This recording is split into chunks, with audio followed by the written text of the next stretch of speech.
It began on a late autumn morning, when fog lay heavy across the ridge and the air was thin with cold. The mountains in this part of the world were rarely visited, too far from the towns, too steep for farming, and too quiet for most travelers. But a small group of hikers had come, drawn by rumors of an unmarked valley deep in the highlands. The map showed nothing there, only white space and a faint contour line. But the older man at the village shop had said, "There's a lake in the clouds. It watches back." They didn't believe him, of course. They only smiled, bought extra water, and continued on. But as they climbed higher that day, something shifted. The forest changed. The trees grew closer together, and the birdsong stopped. The hikers didn't speak much now. Their boots made soft sounds on damp leaves, and each breath came out like smoke. Then, without warning, the trees opened. A wide, bowl-shaped clearing spread before them, surrounded by black rock and silent peaks. In the center, still as glass, was the lake. They stepped closer. The water reflected nothing, no sky, no trees, not even their own faces. One of them tossed a pebble into the middle. They waited to hear the splash. It never came. That night, the hikers made camp just beyond the tree line, uneasy but fascinated. They lit no fire. They whispered as if something might hear. And before sleep, one of them wrote in his journal, "Found a lake today. No name, no sound. Water is too dark. Can't tell if it's real. Might come back tomorrow. Something about it feels wrong." The next morning they left. No one said why. They didn't mark the path or take pictures. When they returned to the village, they told the shopkeeper they hadn't found anything unusual. But one of them kept the journal. Years later, his daughter would read it and remember. And she, too, would want to find the lake with no bottom. She was only 10 when her father died, but she remembered his hands, scarred, careful, and always cold. After the funeral, she spent hours reading through his notebooks, the ones filled with neat sketches and quiet thoughts. In the back of one, between notes about moss and mountain flowers, she found the page. "Found a lake today. No name, no sound. Water is too dark. Can't tell if it's real. Might come back tomorrow. Something about it feels wrong." He had never spoken of that trip, not once, and yet here it was, a lake, hidden somewhere in the mountains, still and silent. The memory settled deep inside her like a seed. 20 years later, she was a hydrologist. She had studied rivers, glaciers, underground springs. She had written about oxygen levels and water stratification and had mapped lakes so remote they had never been named. But one always escaped her, the one in her father's notes. When she returned to the village where he had once stood, the man at the shop was gone. The shelves were dusty now, the road more cracked. But a boy behind the counter nodded when she asked about the lake. "They say it doesn't move," he told her, "not even in a storm. My uncle says it swallowed his dog." She climbed alone. The path was overgrown, but familiar in some strange way. She found the same clearing after 3 days. The trees ended, the stone opened, and the air grew still. The lake was there. It had not changed. It was still black, still round, still silent. She dropped a stone. Nothing. She whispered into the air. Her voice did not echo. The only sound was her own breath and the soft crunch of her boots against the edge. She brought instruments, a depth finder, a drone, a small submersible camera. Each time she sent something out, it vanished after descending only 30 meters. Not broken, not malfunctioning, just gone. No signal, no return. That night, she slept near the shore. Her tent trembled slightly, though there was no wind. She dreamed of falling, not fast, not painful, just sinking slowly into a place where sound didn't follow, where pressure meant nothing, where she could not tell up from down. In the morning, she met an old man walking the ridge. He carried firewood and wore a carved necklace shaped like a circle. He stopped when he saw her. "You found it," he said. Not a question. She nodded. He sat beside her and looked out over the lake. "They say this place was never made," he said. "Not by water, not by time, just opened one day like an eye." She asked about the necklace. "My grandfather carved it," he said. "It's a warning, not many left to remember." She asked if he knew how deep it was. He shook his head slowly.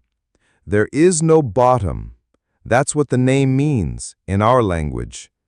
People used to leave offerings, chickens, coins, songs, to keep it calm." "Calm?" she asked. He looked at her. "Sometimes it listens." She tried to laugh, but the sound felt wrong here. Later, she looked up the name he had given her. It meant hollow eye or open mouth, depending on how the syllables were placed. She returned again with her team. They dropped weighted sonar. The lines went down, down, down, and then disappeared, without return. Not snapped, just removed. She kept notes. She made diagrams. But she found herself writing more and more like her father. The water is still. The surface lies. Instruments vanish. So do questions. It is not just deep. It is unknowable. A colleague once asked her, half joking, "What if it's not a lake at all?" She didn't answer, not because she had no reply, but because a part of her was starting to believe that might be true. The third expedition began in spring. Snow still clung to the ridge shadows, and runoff made the lowered trails slick and treacherous. But she and her team pressed on, driven less by excitement now and more by the quiet pull of something they couldn't name. Curiosity had shifted into a need for understanding. The lake was no longer just a natural oddity. It was a question that refused to be answered. They brought better equipment this time. Thermal drones, sonar with enhanced depth resolution, a small autonomous underwater vehicle designed to map enclosed spaces. Everything was tested before the climb. Everything worked. The lake waited, unchanged, still round, still soundless. The trees at the edge leaned away slightly, their trunks twisted just subtly off-center, as if they too preferred not to look. The team got to work. The AUV glided across the surface, silent and smooth. Then it dove, sending back data in short pulses, temperature, pressure, depth.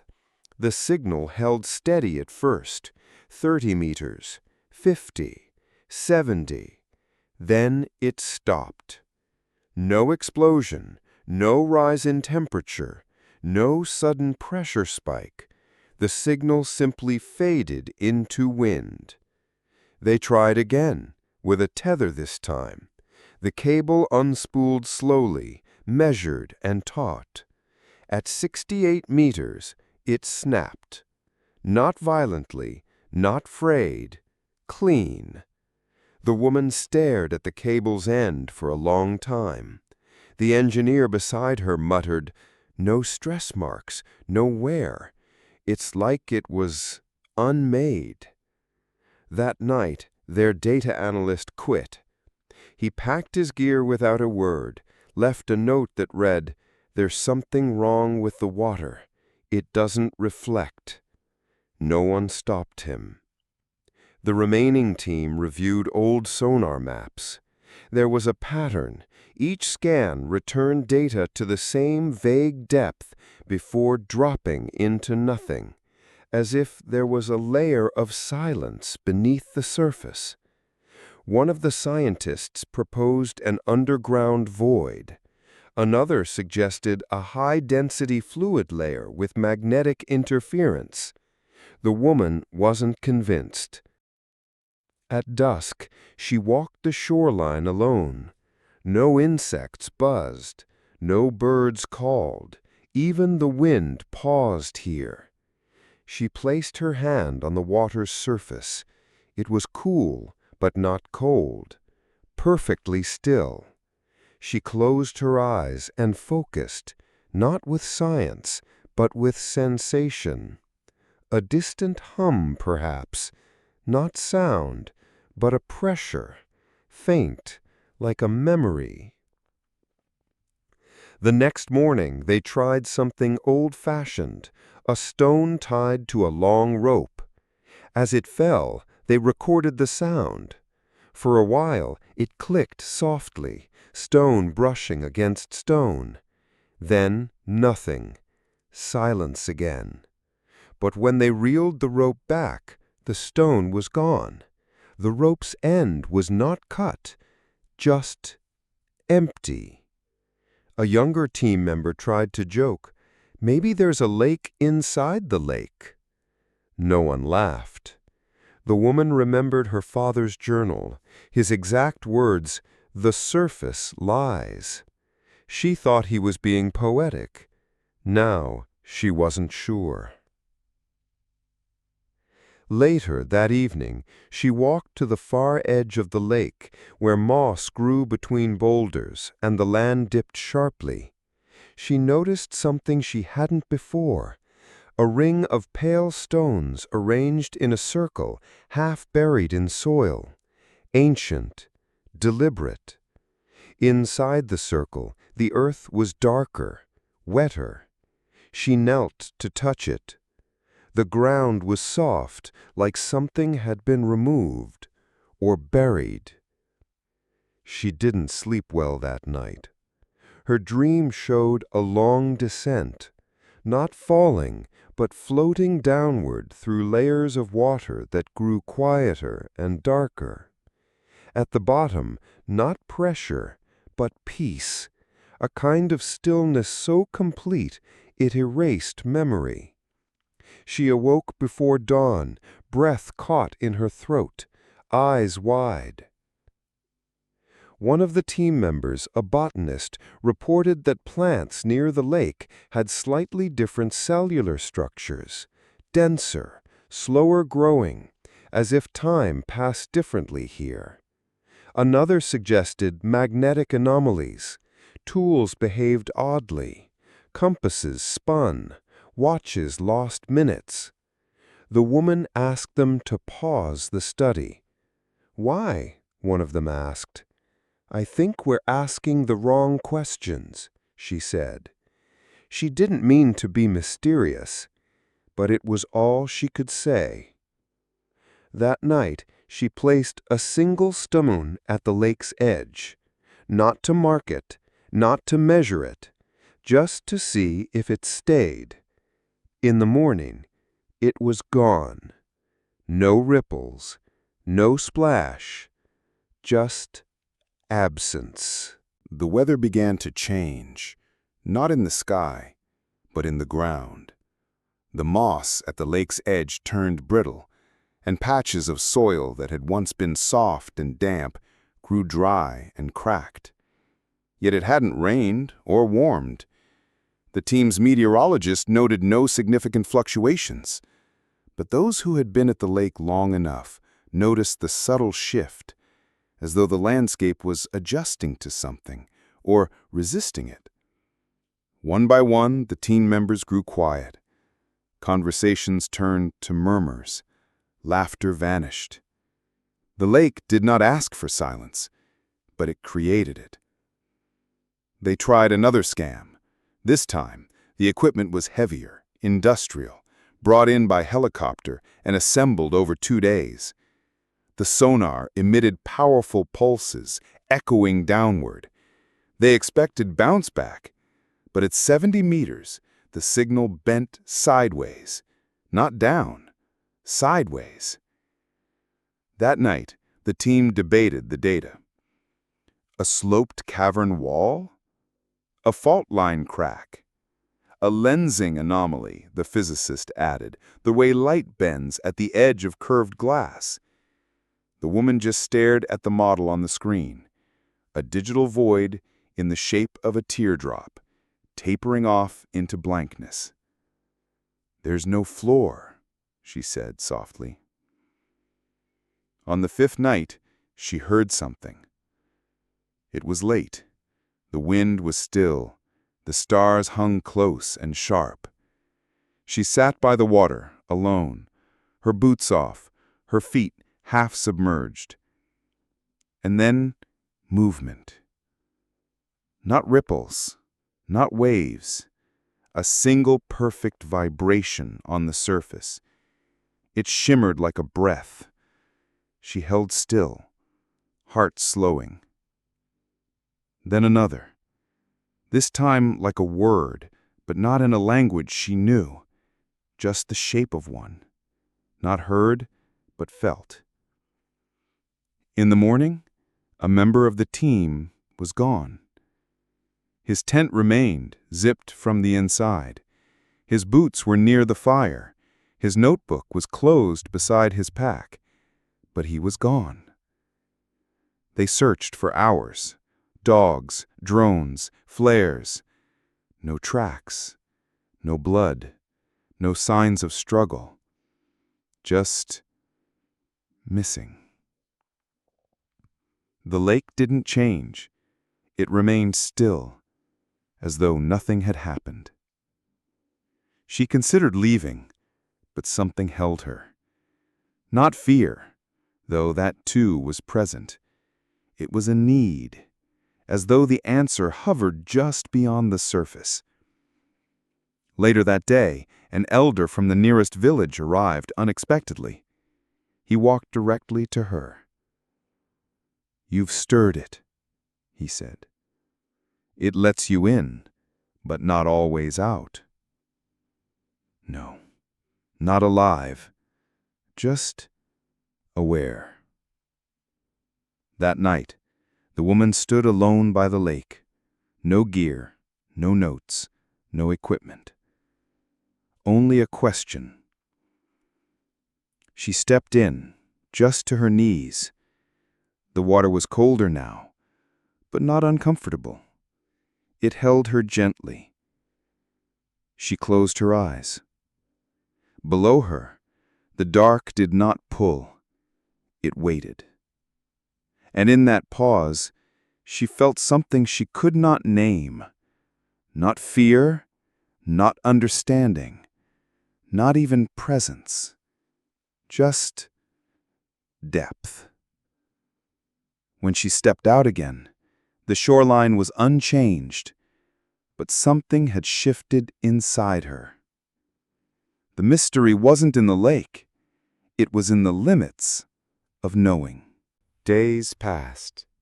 The lake didn't reveal more, but it didn't let them go either. Each morning brought a new attempt, another device, another measurement, another question, and each evening brought the same silence. It was as if the lake was not hiding something from them, but showing them what they were not yet ready to see. The woman sat with the botanist one afternoon, examining the samples gathered from the forest around the lake. The plants were ordinary at first glance: ferns, moss, small flowering shrubs. But under the microscope, their cells showed patterns that deviated slightly from normal growth. Denser chloroplasts, slower mitosis. The plants seemed to age differently, not faster or slower, just differently. "What if it's not time that's strange?" the botanist said, "but space itself?" The geologist joined them, holding out a rock sample from the lake's outer rim. "Look at the crystal structure," he said. "It's like it's been folded, bent, and there's magnetite more than usual." The physicist, silent until then, finally said, "This place doesn't just distort tools, it might be distorting dimensions." No one laughed. It was the first time they said aloud what had been building in the quiet between words. The lake wasn't merely deep. It wasn't merely strange. It was an edge between what could be measured and what couldn't. One night, after midnight, the woman walked the perimeter of the lake with a compass in hand. At certain points, the needle spun. At others, it froze. And in one spot, near the stones she'd found before, it pointed not north, but straight down. She sat at that spot until sunrise. In the morning, she addressed her team. "We're going to stop trying to measure it." A long silence. "Then what are we doing here?" the engineer asked. "We're going to listen." And so they did. For 3 days they took no readings, they ran no drones, they made no notes, they simply observed. And slowly things emerged, not physically, but through stillness. A low vibration in the air during dawn, a faint echo that only came after birds flew overhead, never during. The sense that the shadows along the lake moved half a second out of sync with the trees. And most of all, a pattern of silence. Between 1:13 and 1:17 every afternoon, no sound occurred. No bird call, no breeze, no breath. It was as if the world exhaled and the lake inhaled. She began to suspect the lake wasn't a hole at all, not in the ground, but in perception, not a place to fall into, but a place where the known world folded in on itself, light, time, even thought. It wasn't bottomless, it simply refused the concept of bottom. On the 7th day, the sky darkened without clouds. A grayness like dusk, but not shadow, a different kind of dimming. The team stood at the edge, still, together. The woman closed her eyes, and for a moment she saw, not with her eyes, but somewhere deeper, a vast chamber filled with mirrors that weren't mirrors. Each one showed not her reflection, but a version of herself standing at a different lake, asking a different question. Then the vision was gone. Just water again. Just sky. She didn't tell the team, not right away, but she wrote in her journal that night. "We thought it was a lake, but maybe it's a doorway. And maybe it doesn't lead somewhere else, but leads us back into the question of who we are when we face the unknown." The expedition ended not with a breakthrough, but with a quiet decision. No final scan, no sudden answers, no dramatic departure. They packed up slowly, with care, as if not to disturb something they now respected, something vast, quiet, and beyond calculation. The lake remained exactly as it was when they arrived, still, black, mirrorless. Yet no one saw it the same way anymore. Before leaving, the woman walked one last circle around the shore. She stopped at the place where the compass had once pointed downward. The stone markers were still there, half swallowed by moss. She placed one final stone beside them, not as a claim, but as a record. We were here. We listened. When the team returned to civilization, they filed no grand report. The woman gave a single interview months later. She described the expedition as an exercise in perception, not discovery. When asked directly what they had found, she answered only, "Evidence that questions can be deeper than the place we ask them." But the data, what little there was, sparked debate in scientific circles. The sonar results, the abnormal magnetism, the disappearances, the silence. Some declared it an unsolved anomaly, others a myth in the making. But the woman knew better. It wasn't unsolved. It was still speaking, just not in words. And some stories, she now believed, are meant to be carried, not concluded. Vocabulary, with simple definitions or examples. Number 1. Mystery. Something we do not understand yet. The lake remains a mystery to scientists. Number 2. Vanish. To disappear suddenly. One of the team members vanished without a trace. Number 3. Surface. The outside or top of something. The lake's surface reflected nothing at all. Number 4. Theory. An idea that explains something based on evidence. They had many theories about the lake's depth. Number 5. Explore. To go somewhere to learn more about it. They explored the area without using their equipment. Number 6. Unknown. Not known or understood. They were trying to understand the unknown. Number 7. Depth. How deep something is. They never found the true depth of the lake. Number 8. Perception. How we understand or see something. The lake challenged their perception of space. Number 9. Dimension. A direction or level of reality, like space or time. Some believed the lake distorted dimensions. Number 10. Reflection. An image you see in a mirror or water. The lake gave no reflection of the sky. Sentence patterns for speaking and listening practice. Number 1. There was something strange about the lake. Number 2. No one could explain what they saw. Number 3. She believed the answers were below the surface. Number 4. They stopped measuring and started listening.